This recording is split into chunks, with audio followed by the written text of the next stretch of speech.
Hello, YouTube. This is Keith Valentine. I am the Pickleball Pirate, and I want to welcome you back to the Pirate Talks. I am your host, the Pickleball Pirate, Keith Valentine, and I've got one of my cohorts with me, Mark Napartovich, the Russian assassin. Oh, And you know what? Joey and Dave, once again, they decided to go play pickleball. So they didn't have enough time for us because they were too busy trying to win money off of each other. So you know what? C'est la vie. We're going to have some fun without them. All right, folks? But today we have a very, very special guest. If you've been to any tournaments, anytime, you will hear him before you will see him. And then as soon as you see him, you will hear him as well because his outfit is the loudest thing you've ever seen. He loves being himself, and that's the one and only Gizmo Hall. So welcome, Giz. Thanks for coming here and talking on the Pirate Talks. Absolutely, man. No, the pleasure's all mine. I'm excited to be here and see what we can't talk about on the Pirate Talk. Yeah. Let me give a little bit of this guy's resume, folks. So, to date, Gizmo's played in almost 100 tournaments. And just a few of his golds recently. He got the Indy Open 2021 in the gold. Keith, I'm sorry. I need to a minute break. Okay. Sorry.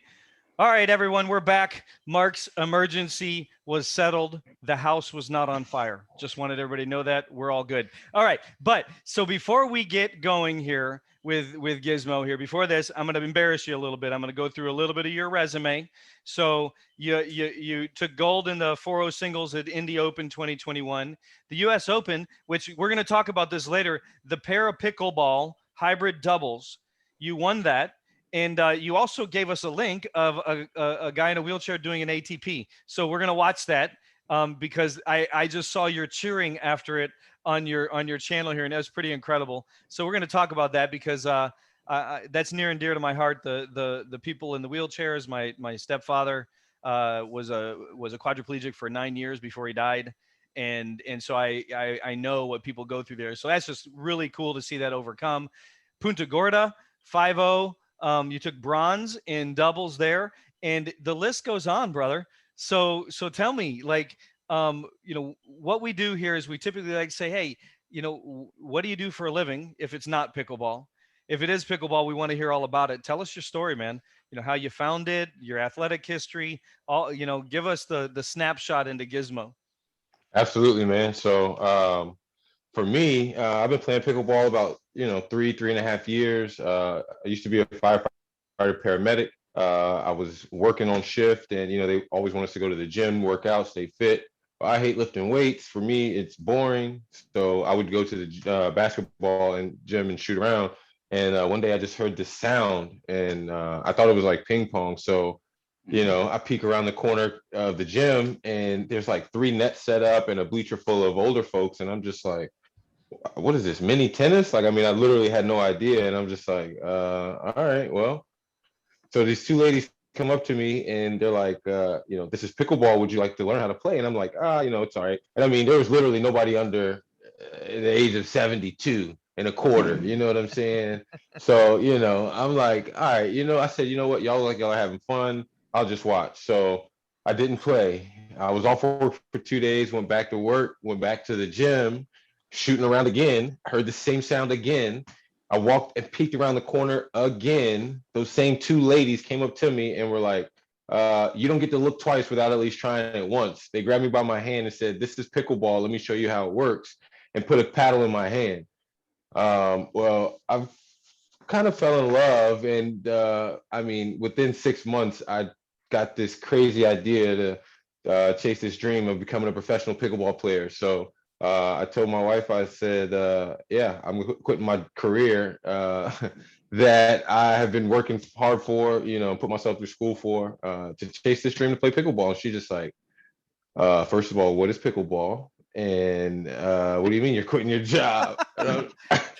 So wait. So she didn't even know. Okay, wait. So you were like having this thing on the side with pickleball, and wifey didn't even know what it was. You're like, hey, I got this addiction over here. And oh, by the way, I'm quitting. Oh my gosh, bro. How was the couch that night? Yeah. How's the couch that night? Well, it was good, dog. It was crazy because first we weren't even married at that time. We were, I guess you could say, engaged. We've been together a few years, but So I guess, it was a nice catalyst to kind of, push us closer together. Wow. So that was the first big test of the relationship. Is like, okay, I'm quitting my job and I'm pursuing this thing she had never heard of. Wow, At bro. 100%. Well, Wow. Okay, very so impressive. Gary, take us into it. So how Oh, so yeah. can you tell me about the sound you went for? Do you play table tennis or any racket sports or? No, so I mean, like when I heard the sound, I thought it was just ping pong. Yeah. I was Mhm. never even heard of it. So but no racket sport background. I mean, I was the only senior who could play junior varsity basketball because I sucked that bad. I didn't play any varsity sports. I didn't excel at anything. I mean, yeah, no, I played no sports really coming up. Mhm. Wow. Wow, that's awesome. And so, okay, so tell us about the journey. So, what'd you start doing? So, obviously, to play pickleball, if you're not sponsored, that takes money. So, not only did you stop your job, but now you're spending money to go play in tournaments. So tell us about that. Like, what was that journey like? Yeah, so my first year playing, I probably spent between $30,000 to $40,000 traveling, hotels, rental cars, tournament fees, all out of pocket. If it was under 10 hours, I'd pack into my 99 Acura Integra and I'd hit the road. Most tournaments I'd even sleep in my car just to get there. Shower at the venue, whatever it took to get there. So I did that. I was lucky enough to get picked up by Gamma. I was with them for a year. And then I picked up a different sponsor after that, was with them for a year. And then now I'm with Players Pickleball. So, all I did is really any tournament that I could physically get to, I just went. I signed up. I, tried to find new partners, find steady partners. Didn't matter. If I could get to it, I was going. Hmm. Hmm. Well, Wow. So yeah, I think how many tournaments have you played so far? what- So I would say coming up around 100, but I mean, I usually do 20 to 25 a year. wow. Yeah, So every twice a month you're out there yeah, hoofing it. absolutely. Like, so this year I've been to Florida 4 times already this year. Okay. I spent almost a month down there for the US Open. Yeah. Like I said, Indy, Chicago, the past 2 weeks. I'm getting ready to go Michigan. I'm going from Michigan to Denver, and then we're driving to Wyoming.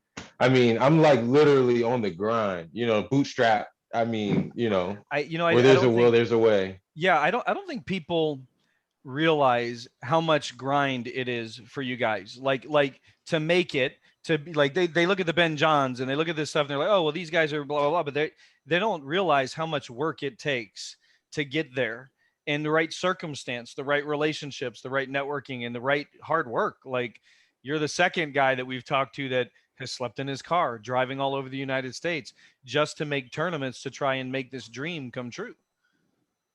For sure. And I'll say that probably one of the craziest things, and I mean, absolutely the number one thing that separates me from anybody else who does this for a living is I don't do anything that I do for a dollar. Like I truly don't care if I would never make another dollar bill from the sport of pickleball. Hmm. Because for me, that's not my angle. Everybody Yeah. has their angle. I mean, hats off to all the people out there on tour who, go head to head and, like that's how they choose to make their money, competing and winning at a high level, Yeah. and at some day I would like to get there. But the stuff that I do behind the scenes for a cause is kind of what motivates me because I'm a believer in if I give my gift away, that my gift is going to make room for me in some way, shape, or form in this Yeah. universe. And I mean, not to kind of get all like philosophical and all that, but I mean, No, at least you got a pure motivation, right? Like money is one thing, and obviously you got to eat. But speak about your charity organization a little. I think a lot of people don't realize that you give back in that type of way. So tell us about it. yeah. So once I left the fire department, I told my wife, I said, look, I've been through some things in life where I'm not really a people person. Like, yes, I like people, but I don't like people. So I told her, I said, look, when our lease is up here, I want to buy at least 5 acres. I want to move to the country. And she's just like, yo, I ain't trying to hear that. Because I mean, she was still working in DC, driving up to 2 hours each way, commuting 5 days a week before Corona. So she's like, yo, I can't move but so far out. And I'm like, yo, I'm moving to the country with or without you. So long story short, we found this house. It's 10 acres. It's got like a 2-acre pond. It's got a big barn. I mean, it's all fenced in. It's like, it was literally the perfect property. And what we've done is we've turned it into, essentially Pickleball Farm. We are a 501c3 nonprofit. We're working on converting the 2-acre garden into basically big, long 50-foot rows where we're going to grow crops. And all of our crops, we don't sell any of our crops. We take them and we donate them to another nonprofit where they go around to different middle schools in the county and give out fresh produce boxes to families in need.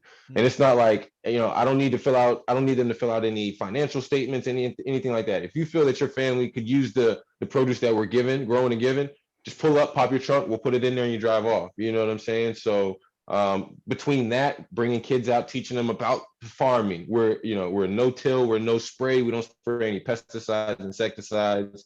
And we teach kids pickleball because last year we fundraised almost $30,000, and we were able to put a full regulation pickleball court on the farm. So now when kids come out, they can learn pickleball. We've got chickens, turkeys, ducks, goats, pigs, a mini donkey. They can interact with those. They can feed them. They can literally just have fun. And there's so many different things under the Pickleball Farm umbrella. But it's just crazy, man, because it's all of that started from just me hearing that little ping, ping, ping sound as I'm shooting around in the gym just over 3 years ago. Wow. So I mean that's just really cool, man, because you definitely have made a name for yourself. Like I see you're very recognizable at tournaments, right? It's like I knew who you were, before I played with you at the US Open and seeing you around. And but I'm going to embarrass you a little bit more. Like, and I don't know if you remember this, but I'm sure you're going to remember it. In our match, we were playing a match and we were at the US Open. We were in the consolation bracket, and walking behind us, some lady tripped and fell, and she like fell, and you must have known her or something like that. So the next thing you know, our match is on pause. Gizmo's jumping the fence and going and checking on his friend. He's like, "Forget y'all, man. I'm not gonna. Let me check on my friend over here real quick." And it, some people do that for show.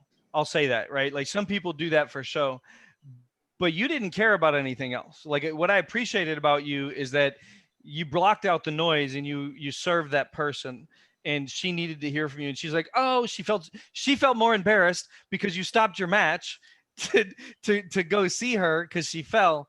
And so I think that's really a testament to your character, and really kind of ties into who you are with your farm, man. And just saying, kudos to you, bro. Like that's just awesome. Like I don't think people give enough back to the community and for people, right?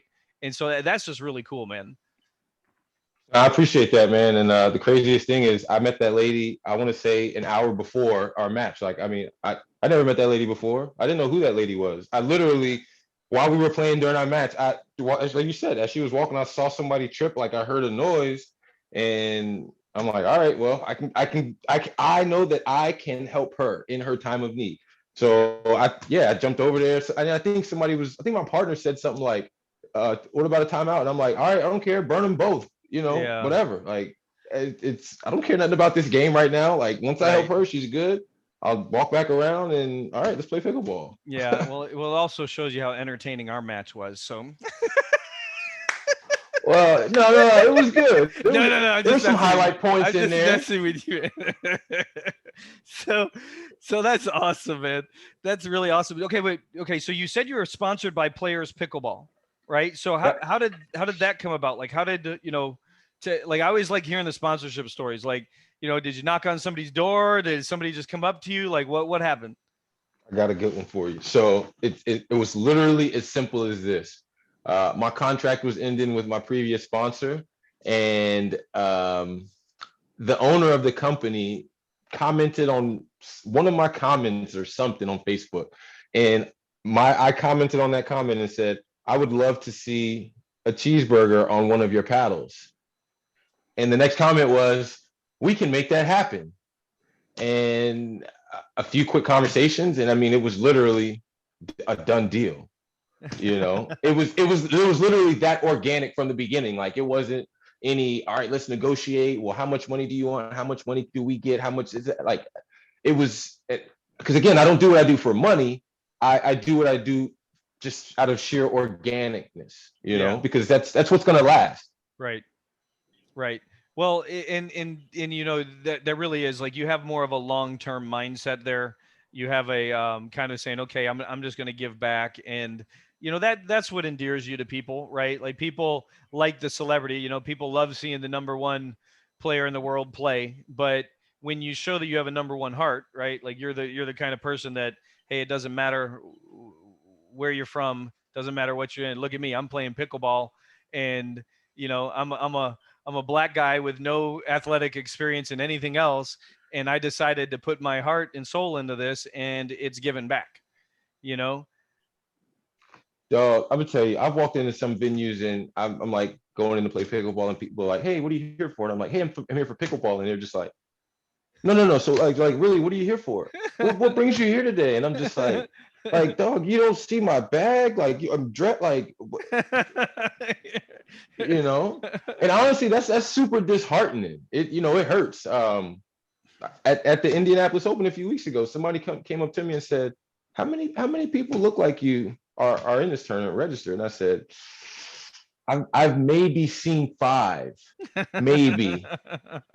And there was over 500 people registered for that tournament. Yeah. So, You're a minority in a minority, right? It's like even worse than normal society. Like this is, you know, it's creeping in, but I think it's for you. It's like if you can play another sport, people are not going to be like, oh, let's go play pickleball. Like this is my excitement to go play pickleball. You know, it just is right. something that's there now.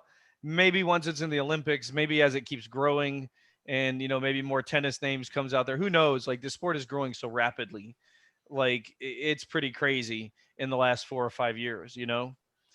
Yeah. But I mean, again, that's where I found my niche, because like nobody wants to, go into schools at the grassroots level in the underserved communities, and going into juvenile detention centers, and, talk to people who it could not only help, but tremendously. I mean, that's an unexposed demographic. You know Yeah. what I'm saying? So like that's what I do. 2 years ago at the Atlanta Open, I was set up a kids clinic. We put on for 30 kids, and a pro was like, "Oh, I'd love to help. I'd love to help." They were like, "Where's it at?" I told them where it was at. His wife literally pulled him back and was like, "No, we don't go on that side of town." And I'm just like that's just so crazy. But like for real, that's I love it, because that's created my niche. Like I'm getting ready to go to another juvenile detention center. Like I'm getting every tournament that I go to, I try to organize a free kids clinic where I'm giving away paddles to every kid that signs up, in goodie bags, and really just loving on the kids and trying to grow that grassroots level. Mm, mm. That's awesome, man. That's awesome. So like the that's how simple it is. So a Facebook post got you one, you know, sponsorship. Now, like, so the first year you spent 30 to 50, and then did you go play in more tournaments the second year and the third year? Like how did that like evolve? Yeah, I did. Obviously, the more funding that you don't have to come out of pocket with, the better, or the further your dollar goes, if you will. Right. And I guess the one thing that I've kind of prided myself on, aside from trying to play to the level that I can, is whether you, like you said, whether you see me or whether you see me play, like you can't forget me once you see me or hear me, whether it be good or for bad. But Yeah. at the end of the day, you won't forget me. So I chose to, make myself a presence on social media. I started to do commentary. Yeah. I started to, just do different things. We all hit the same ball over the same net with the same tight paddle Yeah. to get to the same score of 11. So I said, what can I do to make myself stand out? Yeah. And, first thing out of my mouth when somebody's like, "Man, you're bright," or "You're this, that, and the third," I'm like, "Man, I'm just trying to fly under the radar today." Again, that quick 1-2 punch, they'll never forget that. This Yeah. guy was dressed in all different colors and was flamboyant, and his response was, "I'm just trying to fly under the radar." Like, Oh, what? there's another guy who uses like very colorful outfit. You definitely know him, right? I don't remember his name though. So there's a guy, Kyle Snee out of the Yeah, Midwest, yeah, yeah, yeah, taller yeah, guy. I mean, yeah, tie dye. I love yeah, it. I absolutely love yeah, it. yeah, yeah, yeah. Yeah. Hey, I mean, and did I you got my little did you stick. meet him? So I've never met him yet. I've always get tagged in posts online. They're like, "Oh, y'all must be related," and I'm like, Yeah, brother from another mother. What's up?" yeah, yeah. That's awesome. That's awesome. Well, man, how does it feel to be kind of a part of pickleball history now? Like you've kind of worked yourself into the history books, right? You're going to be that guy. The wheelchair thing is ridiculous. I'm about to get that queued up so we could look at it, because that's just crazy to watch these guys do that. But have you thought about it? Like it seems to me like you kind of got your mind made up of the mark you want to make, and it seems like you're Absolutely. kind of tracking in the right way. So for me, I'm the type of guy, like once I set a goal, like I literally will put the whole team on my back. And look, we're going to the goal line, and we are going to cross that goal line. I realized the impact that I could have, as far as numbers, in a different demographic, by being able to travel to these different tournaments and set up these kids clinics, and Yeah. expose kids who may not have been exposed. Like I can have more of an impact doing that than any amount of people that I have ever helped in the back of a fire truck or in the back of a paramedic unit. I worked in the ER for 4 years. Like, and I know I've helped a ton of people, but in contrast, in long-term scalability, I know that I can really hit a home run with this one. So like, because of that, like I don't take that lightly, because like it's almost like a passion project. Yeah. And when you have a passion project, again, you don't do it for the money. You like the passion, the impact that that you can have, like that is the dollar bills. But again, for the people out there who are like, well, man, like the money, how am I going to get that? Like all it takes is one school district contract to come in and teach pickleball to all 20 schools under their district. Yeah. That one contract is potentially worth more than any amount of money that I could make on tour, traveling, trying to compete, this, that, and the third. Again, that market is super saturated. Right. Nobody's going in and spending time with the kids, donating equipment. And I mean, I'm not saying it's easy work, but again, like when you think about how valuable your time is with what your impact is going to be, Yeah, man. that nothing against the players with their skills, that's cool, but really, what impact are they having on society? Right, man. No, no, I love what you said, and you nailed it. And it is moving into all of the middle schools. Like all of these middle schools are starting to pick it up. It's starting to become more mainstream. They're going to start ordering it. It's going to start happening. Now I have to ask though. So you're going to all these tournaments, and you're gone, a couple weekends a month. Does your family travel with you? Like, how does that work out? Yeah, so my wife and kids, if it's on the East Coast and I'm driving, they'll usually come with me. My wife has been teleworking for the last year and a half. So they've been able to come up and down a little bit more with me. They were just most recently with me in Atlanta. But if I'm flying, it's usually me by myself. But yeah, I mean, it's just us two and the two kids, 8 and 10. So somebody's got to take care of the animals while I'm gone. So we both Yeah. can't be gone for too long. Right, right, right. I hear you. That's awesome. Let me pause this. All right, everyone. So Joey Gumier finally got back from playing pickleball with Dave, and he's smiling. So Joey, how'd it go? I mean, Dave made the semifinals yesterday. And let me say, he chokes. Dave is a choke artist. I make all the money off of Dave. Like, I All lost $5,000 to him, and I've gained it all back. Let me tell you that. Is that how deep the hole is right now? That's the only reason I joined this channel. To work off your debt. I love it. I love it. Sweat equity.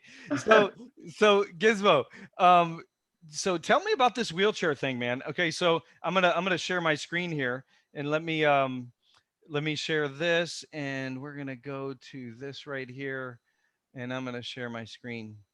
And so you got involved in this. Is it wheelchair? What is this called? What's this event called?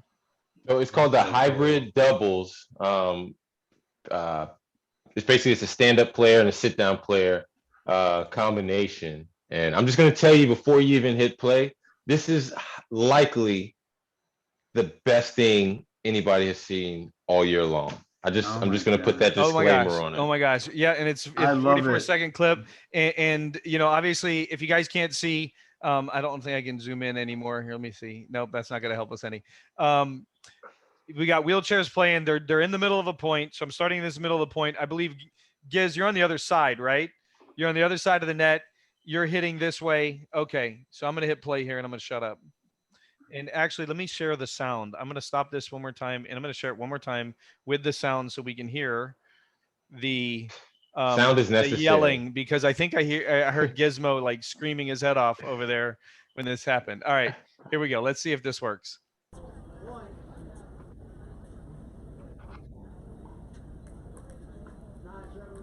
971.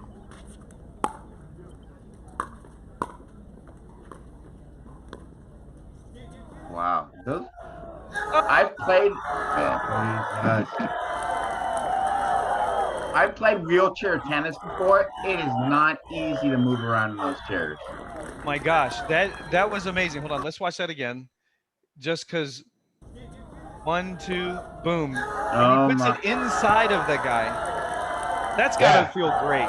He doesn't even go deep. Like, I mean, I would think that he would try to maybe paint that back corner just because of the angle. He literally went inside of him. Yeah, man. Ah, And so I'm I just gonna got play a little bit more of goosebumps. this and I'm just gonna turn off the sound. But you know, what is it like playing with these guys and just doing something like this? I mean, it's absolutely unreal. To be honest, I was super humbled when Rick Marion reached out to me last year. We were supposed to play at the U.S. Open, and they canceled the Open. So again, I was just thankful enough that he still wanted to play with me this year. And dude, I mean, unreal athleticism. There are a few differences as far as the two bounce rule and the back wheels of the chair are count as the mark for them going into the kitchen. So but I love the adaptability and I love that again it's the inclusion of another demographic into the sport that we all love and can all play. And I mean, it just makes me want to keep pushing to keep playing. I It love makes it. it worth it, right? That's Absolutely. cool. That is And I really mean, cool. center court, U.S. Open, like I mean, come on, man, it gets no better than this. Yeah, and they look like they're having fun with it too. Like just to be at the competition, I'm sure having those people cheer for him is like the highlight of his life. Like, when's the last time you got, people cheering? I wish I got people cheering for me to do anything, much less in the U.S. Yeah, Open, So that's really awesome, absolutely. man. The other crazy thing is like in addition to that, I actually just did a Zoom webinar last week for a couple hundred people for the Paralyzed Veterans of America. They heard about that and want to introduce pickleball to their Olympic Games in Arizona in 2022. Yep. So I'm working with them to spearhead that and get it all introduced. So I'm working on getting a bunch of referees, USA Pickleball referees, to get to Arizona so that we can really introduce pickleball into the PVA Olympic Games. That's awesome, man. Well, I've been telling people forever. I said, listen, pickleball will be an Olympic sport. It's going to be right next to badminton, ping pong, and tennis. Everything racket sports are making, Olympics. It's getting global. You give it a few more years and a little bit more traction, it will be an Olympic sport. And then it's going to be really crazy because then you're going to have these pickleball competitions from across the world, just like you have what's the Davis Cup? Is that what it is on the tennis side? Joey, Davis keep me Cup, on. yeah. So that's just really cool, man. Well, Gizmo, I tell you what, man. Well, you're fun. What I appreciate the most is that you're you, right? Is that you're not dressing up to be a clown. You're dressing up because you're an expression, right? Like your expression of who you are as a person. And I just think that's motivational, man. Like that really lets people know that you can just achieve anything when you need to.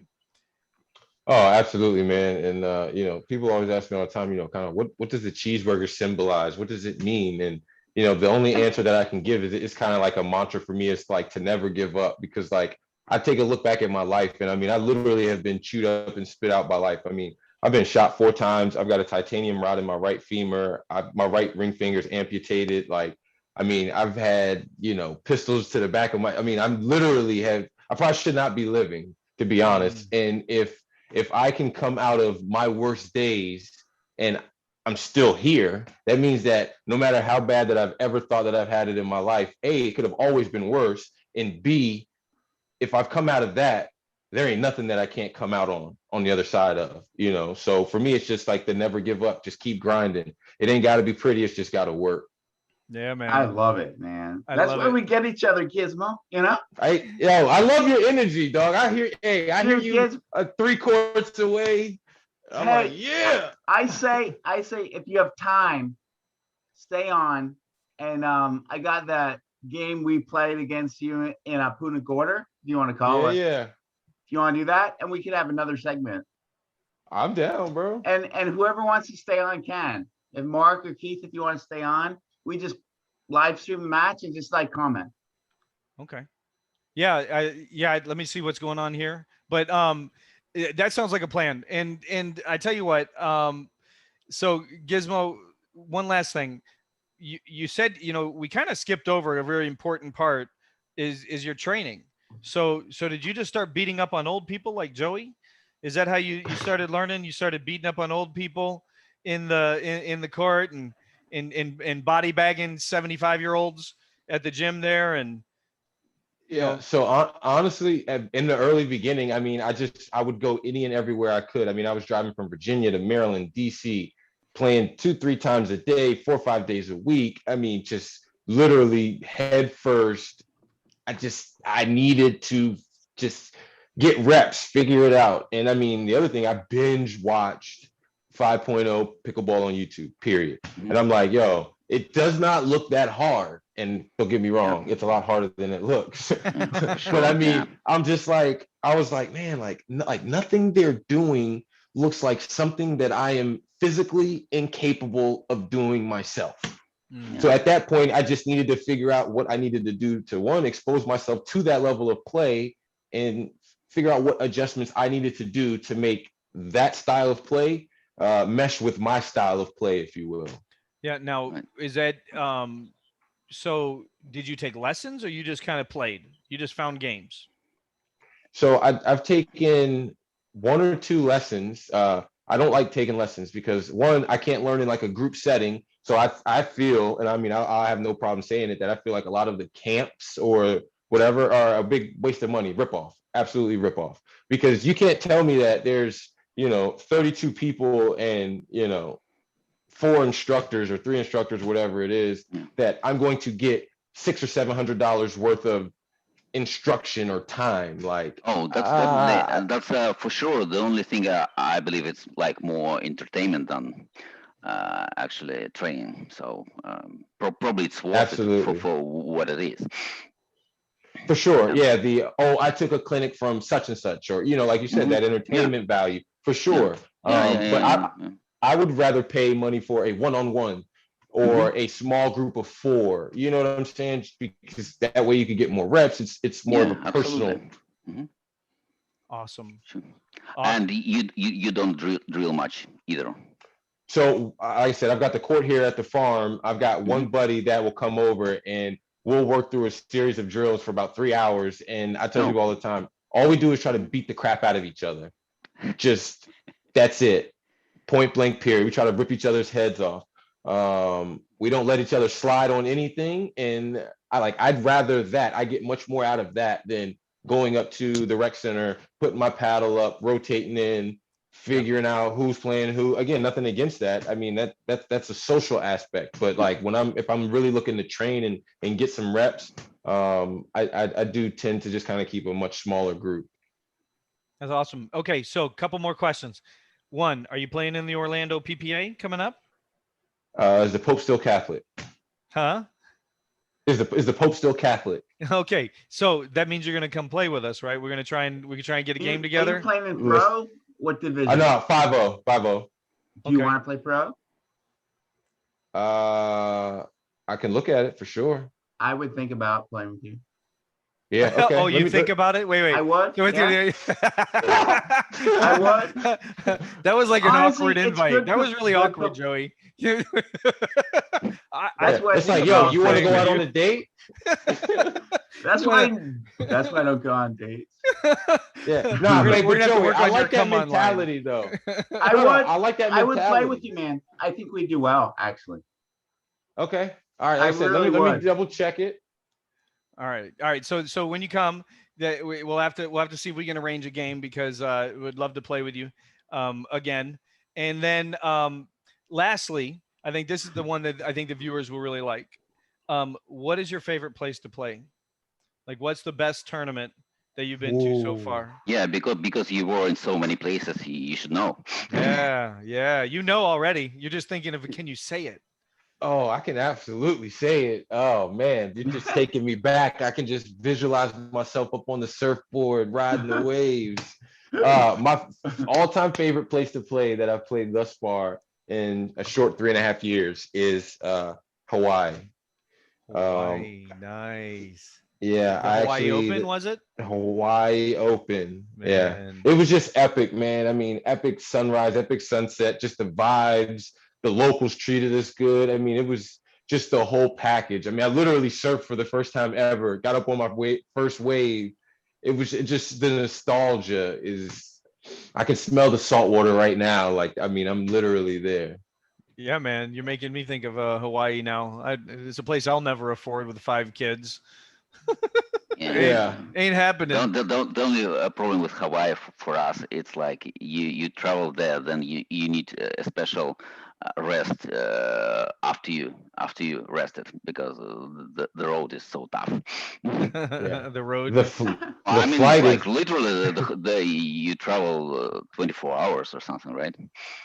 no, definitely not 24, but No, I mean, but it's pretty much, yeah. With the so with the time That's a stuff long flight. messes you out. Yeah. No, I hear you. yeah. Well, cool, man. Well, thank you so much, Gizmo. You know, it's been a pleasure getting to know you, and would love for you to stay on if you want, and we'll call a game with you, man. That'd be a lot of fun. We'll stream it Absolutely. and we'll call it. We'll see how that goes. And you know, YouTube, thank you so much for paying attention. Go pay attention to Gizmo Pickleball. Gizmo. Go and like his We're playing channel. pro in the PPA. Subscribe. This has happened. Him and Joey's got a bromance going on now. All of a sudden, they're gonna play. We're gonna win. They're gonna play, and Joey is uber positive. He is going to win. If he is down 10-2, he is going to win that match. So just saying, I'm not it joking. will be fun. We will be recording that when the PPA comes around. And Gizmo, thank you so much, sir. Thanks for being on part of the channel. So, all right.